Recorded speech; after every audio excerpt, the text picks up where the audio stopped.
The 20th century Swiss Catholic theologian von Balthasar coined an apt term for those whose lives revolve around God. He described their lives as a Theo-Drama. The individuals whose lives revolved around God, so God was their source, God was their center, and God was their destination.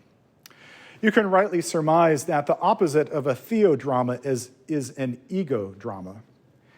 In an ego-drama, one's worldview is that all life revolves around them or me. In an ego-drama, I am my own star. I am the screenwriter, the director, the producer of my own life, my own play. And should anyone be joining me on stage, then they are in a supporting role, allowing my radiance to really shine. Or, if they're on stage with me, they are my enemy, whom I must vanquish. We've been studying the book of Genesis and really digging into the story of Jacob over the past few weeks.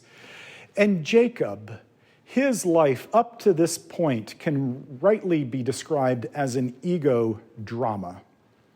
As we come into the early chapters of Genesis 30 and beyond, Jacob is struggling. He is struggling with God and all the brokenness that has resulted from the ego drama of his life.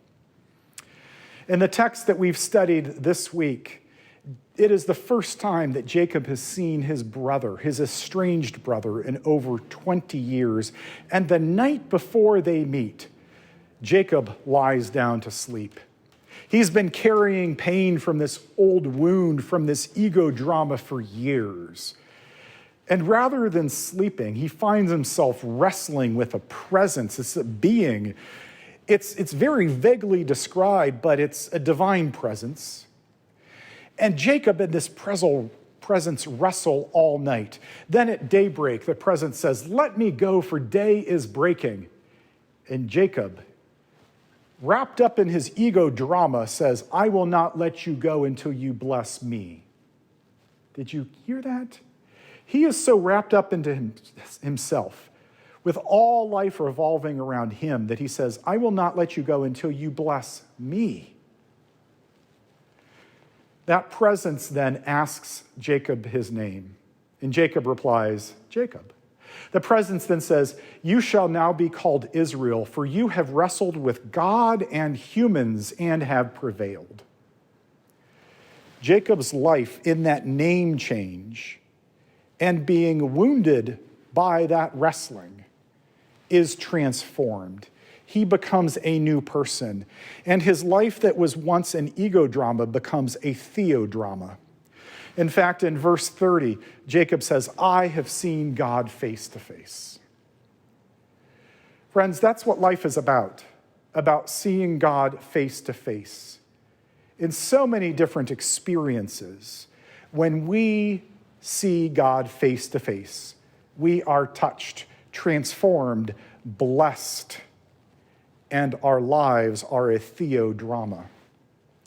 If you would like to explore more about meeting God face to face, please come and talk to me or be part of our church family. We want to be part of lives that are changed as we meet God face to face. Indeed, when we meet God face to face, we engage the most pressing challenges of today. And these challenges are not easy to solve, nor will we find answers overnight. But when we meet God face to face, we know that we are changing lives, one life at a time.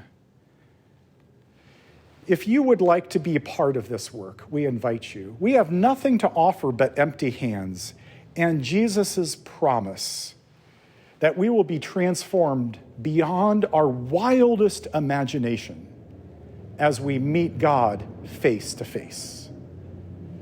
Peace be with you this week.